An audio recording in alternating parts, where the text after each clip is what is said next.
Welcome back, ladies and gentlemen, and today we will be heading into Act 2. Oh, yes, indeed. Last time we caught up with each other, I had two paths in front of me. To go into the artifact and kill the rat on behalf of Blackith, or to go and follow the Blood of Lathander. I was convinced, as I thought about it overnight, is I need to go and see, and it's Baldur's Gate 3, I probably have a choice not to kill the rat. I put faith in the game that I would probably have a choice. So into the mystery realm I went. This was so cool. What an amazing zone. Like super low gravity, could jump around everywhere. And bumped into the rat, where the rat explained that he stole the power of Blackith. Obviously, I don't trust Blackith. Blackith is bad, and I've killed all our minions. And that I have a choice to make. I either trust in the rat. I'm glad I'm not sexing him. I trust in the rat, or I trust in Blackith. I've decided to trust in the rat. Of course, I trust in the precious rat to see where we should go. And he was like, yes, good choice. Let's do that. And we'll stick with the rat for now. Hopefully it doesn't come and bite me in the ass. And Blackith actually turns out, dude, I was trying to tell you. Yes, I appeared like a Snoke and like attacked you, but whatever. I'll delete that realm then. So I went over to the Blood of the Thunder, which was a puzzle room. Apparently I solved this in the stupidest way possible. I knew you could hit these batteries essentially, which would turn off the defensives. And from the angle my camera's at, I could magic missile around the corners and shoot them. So I did that and sort of solved it without even trying. But I got an absolutely amazing weapon for Shadowheart that has Sunbeam on it, which puts like a cleave down and blinds everything and does massive damage. So good and so worth it. So absolute result to start the day off, as then it was time to go to Act 2. And the game did say, hey, you're heading into a new act. Bear that in mind. I was worried about this. For the last little while, I haven't mentioned it much, but I've been looking around as to, I know there's a curse up there, and I needed to fix my moon lantern, and all I have is broken moon lanterns. And I couldn't find anything that would let me fix it. So I was like, well, it'll probably be fine. Again, trust in the game. There's probably a way around it. And I did. I found a goblin who was like, oh, you need light. I was like, oh, I've got light. I've got like necklaces that give light. I've got weapons that emit light. That's not too bad. And they'll escort me to Moonrise Towers. And I've got a bunch of quests there. So I was like, oh, sick. This is actually working out really well. So the goblin starts escorting me to a camp where a giant spider monster appeared. Obviously, I don't trust. But even though he was a psycho, he's going to escort us to Moonrise Towers. I was like, that's good. Okay, look.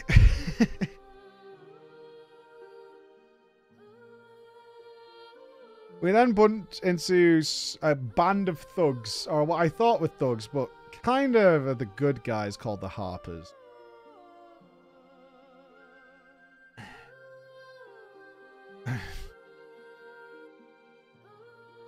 I had a choice to make here. To keep my cover and have an escort to where I needed to be, or help the Harpers and see where that goes.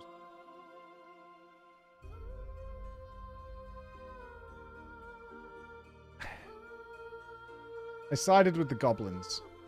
It made sense. I didn't know who these Harper people were. I don't know if they're good or not. And the spider's been really nice to me. And I wanted to maintain my cover. I killed them all.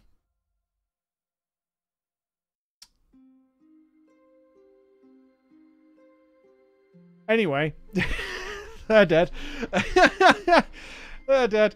They're dead. But it was pretty cool, though, because Methuzahla appeared to tell us that there's, like, a really important demon locked around. And that should be something we want to care about. And, you know, if I don't do it, Will gets taken to hell. I don't like Will. Will's voice actor is incredible, but what a misery. No matter how good things seem for Will, he's always like, yes, this is the joy I've never felt before. Oh, shut up. Shut up. Absolute garbage. So, it made sense. And I arrived at Moonrise Towers, which is a huge place, and finally got to talk to some of the characters there and see Ketheric Thorm himself. I had this built up for a while, this Ketheric Thorm character, who is immortal, has his head chopped off, and just carries on as normal. So that's the boss fight that's coming. Yeah, that's a boss fight that's coming. I have no doubt we have to deal with his immortality in some way. But yeah, that was a thing. But really cool. I got some missions to go and find someone. We actually found this room of someone called Balthazar. who is definitely messed up. That guy has been watching too many B-movie horror films. Yeah, that was a room of death. And you could almost... The way they'd done the atmosphere in this room, I would say you could basically smell that room by exploring it, which is not good. Absolutely not good. Very bizarre. Act 2 is very different to Act 1, is what started to dawn on me pretty quickly. Act 1 is massively dense. You can't move more than 5 or 6 meters without bumping into a whole new storyline that'll distract you for the next hours. Act 2 is a little bit more spread out and atmospheric, and I really like this change of pace. Some people felt my description of this was like derogatory towards the game, like, oh, Act 1's really dense and then Act 2 sort of slacks up. No, like, it's still got a lot going on, but it goes from what atmosphere of this blighted land that's been ravaged by this curse and the darkness and the shadows that lurk in each area, and you have to keep the lights on. And I did manage to get a lantern from Balthazar's room that I gave to Korlak to keep us all... I moved her up in the turn order so she would be closer to us, so it kept the beam on us all the time. Really enjoyed the actual creepy nature of this place. I thought it was very, very cool. I spent a lot of time exploring Moonrise Towers, going down to the prison, and having a look around. And then it was time to actually go and... What I decided to do, because we'd done this giant escort mission from the start of the map all the way to Moonrise Towers, is I was going to work my way back to the beginning and then start exploring the zone in many ways. I think some of you might be shocked right now because I'm basing it off my stream reaction from people who were like, how the hell did he do this in this order? That's going to be a theme. Of me just following whatever happens to me, right? But apparently it was very strange that I ended up doing this zone the way I did. But that's been kind of the nature of the game so far for me. Like, I just go where the game leads me, and then I'll go back and clean up later. So on my way back, I ended up at a toll house where I had to fight a giant gold monster, which had a bit of a gimmick with killing the ads. Nice and easy. Managed to deal with that. I bumped into a very odd guy who is looking to punish a lady who died. He has, like, her corpse, and he wants evidence of her treachery before she died, and she should be punished in the afterlife, which I think is a bit harsh. The lady's dead. But the Eagle told me everybody hates me. And I know Bex is going to play it here, so have fun. He who was. Can I talk to the bird? I had an option for the bird before. Seems like a good moment to talk. Everyone hates you.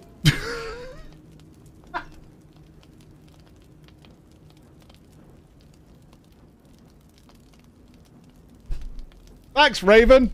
Appreciate that. Excuse me? Okay, back to the game, though. This area was full of creepy things. I met a weird ghost named Oliver. This is where I think some of the elements of the game didn't quite work out. I did notice more bugs in Act 2, even in the early stages. Like, very much feels less polished than Act 1. I think that's fair to say. The quest was very buggy. I just had to find Oliver, and I could see invisibility because of my glass eye. And I could see where he was, and it wouldn't let me talk to him. I had to do some weird turn-based stuff in order to make it work. I eventually got it to work. We did reload this a couple of times. Again, that's not me breaking the rules, but we clearly shouldn't have been detected. And the game just wasn't working right.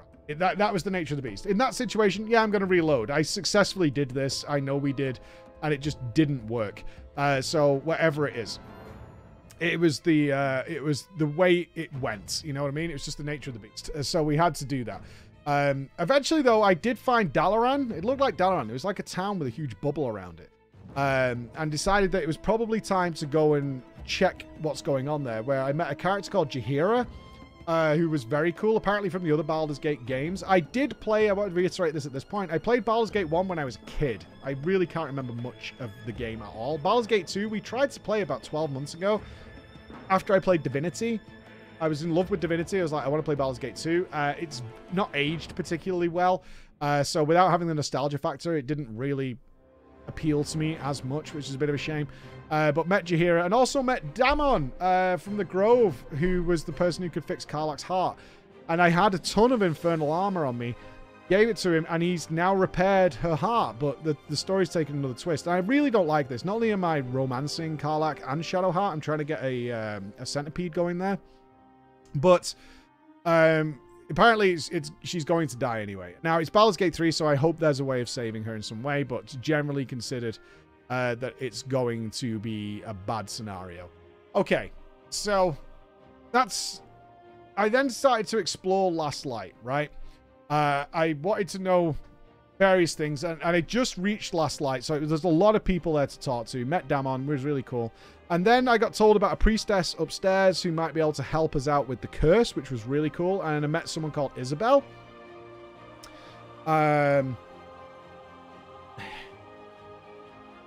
So, it should be known to you by now. I'm not happy about what happens here. As I was talking to Isabel, who seemed super nice, had a problem with Shadowheart, but, I mean, who hasn't? A cutscene played where a winged angel man came to get Isabel and tries to kidnap Isabel. Okay. So a fight breaks out. And I'm winning really, really easily. I've healed Isabel up. Got good HP. I've killed the ads that are around her, including the winged angel man. And I'm about to polish it off. And the last turn that I had was Karlach. I had picked up a feat where Karlach's evocation spell don't hurt allies. In my mind, Isabel was an ally. So, I fireballed the last HP of Winged Angel Man. And it turns out Isabel was not an ally. Do you like fire? I like fire.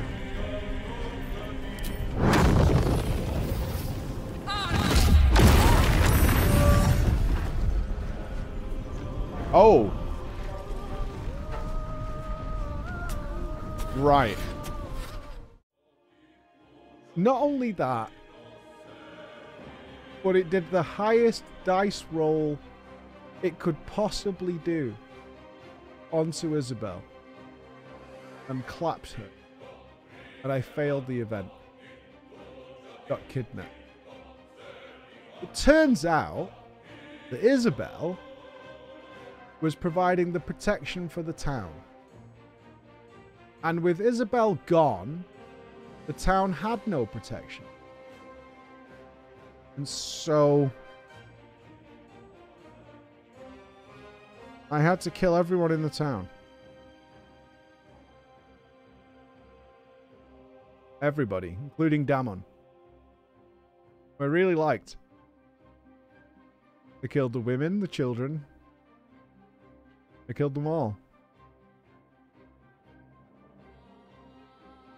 To be perfectly clear, I'm really not happy that this happened. I know I have a smile on my face, but because it was so absurd. Like, the whole situation was ridiculously absurd. It went from 0 to 100 so quickly.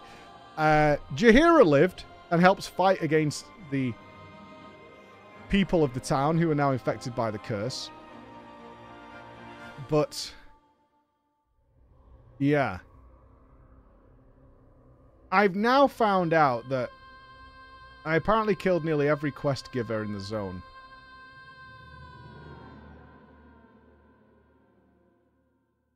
Good news, though. Jaheira lives and joined my camp, which was great, because she had nowhere else to go. And then I had sex with Karlach, which was great, because she can now touch because of Damon, who I killed. So, you know, swings and roundabouts, right? It's like, you know, it's the pendulum. Take the good with the bad, and we do have to live with our consequences. So here we are. Here we are. That is the situation. But Shadowheart, apparently you can't get the centipede going, and Shadowheart tells us that you're with Karlach now, and I don't want anything to do with you. Breaks up with us, which is fine. It is what it is. I understand. It's all pretty good. But at this point as well, after we'd been in a lot of combat in this zone, a lot of combat, I was getting very frustrated with Asterion. The idea of the Hunter Ranger is not like Ethan, I think, from Divinity, which I loved that character's gameplay. It frustrated me when he missed, but Asterion just doesn't seem to do any damage. It's frustrating. It's annoying me. I think it's time to probably time to mess around with his build or change something. So I basically made him into a melee character now. He's like a melee rogue, which is doing significantly more damage and more use. And I'm starting to learn how to get advantage and disadvantage with characters being closer and things like that. So I want to get more out of it because I like the character and I love the lockpicking and thievery aspects of that character. I always want that with me. It's kind of like Talk with Animals and Talk with the Dead. I want that. So change that around a little bit. All I did basically was remove any feats I'd give him that gave him benefits ranged, like all in ranged and things like that, and made him more melee focused and dual wield, so he can equip better weapons for his dual wield attack. So I'm hoping that's going to make out for me. The next thing I did though really cheered me up after the massacre, after the Lights Hope massacre. I went to the pub and met Thizabald Thorm. I think he's his brother of Ketheric or whatever. This giant, bulbous, stitched together Thorim's-type creature, and had a drinking competition. Thankfully, I was a barbarian because barbarians rock this completely. I drank him under the table to the point he exploded with alcohol. Boom. Exploded absolutely everywhere. Just guts everywhere. And I got all the loot and everything out of it. So that really cheered me up because I was genuinely down. I know I'm smiling because it's still fun. It's a video game. But I was really frustrated. Like, I can't believe this happened. Not only did this fireball hit Isabel, but it hit her for so much. But she's not dead. Importantly, Isabel is not dead. She got kidnapped. She's not dead. So there's still a chance. There's still a chance. It was just the fact that we killed like Damon, who was super nice, and killed this entire town, and all the children are dead on the floor. It was grim. It was grim. It was really, really grim. After that, I'm starting to get invaded by Githyanki, I guess because I didn't do the Queen's orders, and so that's going to be a problem. And then the whole zone is so cool. So cool. My finishing out of the day was I went to a hospital with all these nurses in there that are just so bizarre and chopping people up. And I want to come back to that because I also got visited by Raphael, who said that I need to go into this mausoleum and deal with the trials of the Shah and kill something down there and deal with Balthazar. So again, the zone is just so full. It feels quieter, but it's still got all the stuff there once you hit them. So it's my next point of call was to ignore the hospital for now and go down into the mausoleum and start these trials, because I'm really interested in Shadowheart's religious turn in the story. I can't imagine she might become a Dark Justiciar, but I'm not sure about that. And I by the time it got to the end of my day, I was stood in front of Balthazar, who has this giant monster next to him. He seemingly is immune to like tons of things. And I decided, although I'm definitely going to kill Balthazar, is I want Ketheric Thorm's relic. And he's telling me that the relic that gives him the immortality is here through the trials and things. And I need to get through the trials to do that. So that's where I'm going to stop for today and then work on that aspect of it, is see where that takes us. So Balthazar lives for now.